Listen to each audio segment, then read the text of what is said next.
បងប្អូនចាវាមកដល់ពេលដែលបងប្អូនត្រូវកាត់ចោលនៅការរអ៊ូរទាំផ្សេងនៅការហ្វឹកកាត់វិជ្ជមានចា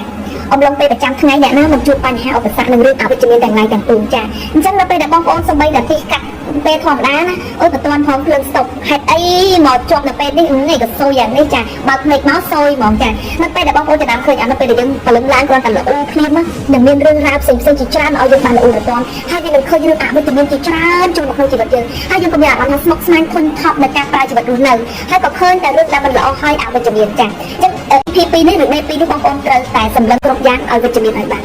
ជួបបញ្ហាណាមួយសម្លឹងរឿងវិជ្ជមាននេះគឺជាការហ្វឹកចាហ្វឹកខួរក្បាលឲ្យសម្លឹងរកតែរឿងល្អៗនិងរឿងវិជ្ជមានដើម្បីឲ្យស្រុកទាញរឿងល្អៗចូលមកក្នុងជីវិតជាប់ភ្លើងស្តុបល្អណាស់ដែលខ្ញុំបានមើលឡានទំនើបណោះធម្មតាមានឡានទំនើបដល់ទៅការ៉ាស់គេបានមើលណោះ Lamborghini ចា Rolls Royce អីចឹងទៅ Cullinan អីចឹងទៅអូយចំណៃភ្នែកធម្មតាចា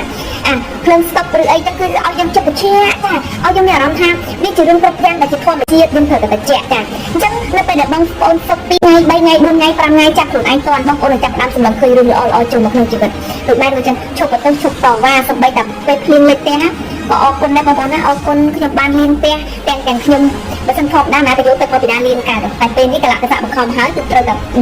សាកយកហើយបិទគប់បិទអីការពារខ្លួនឯងហើយដោយមានអារម្មណ៍ថារីករាយវាអត់ហត់តែនៅពេលដែលយើងមានអារម្មណ៍ថាចង់ហេតុអីដល់ក្រហើយជន់ក្រនេះតែបានតែលើកមិនទាន់នេះខ្ទេចខ្ទីអស់ហើយមកម៉ៅបងប្អូនចាវាអត់បានអីមកវិញចាគ្រប់យ៉ាងយើងត្រូវដោះស្រាយដោយមានសតិហើយយើងសម្លឹងវិជ្ជមានជន់នឹងមានកម្លាំងនឹងដើរទៅមុខចាអញ្ចឹងបងប្អូនចូលបងប្អូនហ្វឹកឲ្យបានចាវាមិនមែនមួយថ្ងៃពីរថ្ងៃនឹងផ្លាស់ប្ដូរជីវិតទេតែ21ថ្ងៃជានិស័យចា90ថ្ងៃបដូរសន្តានថ្មីបងប្អូននឹងផ្លាស់ប្ដូរជីវិតយ៉ាងពិតប្រាកដ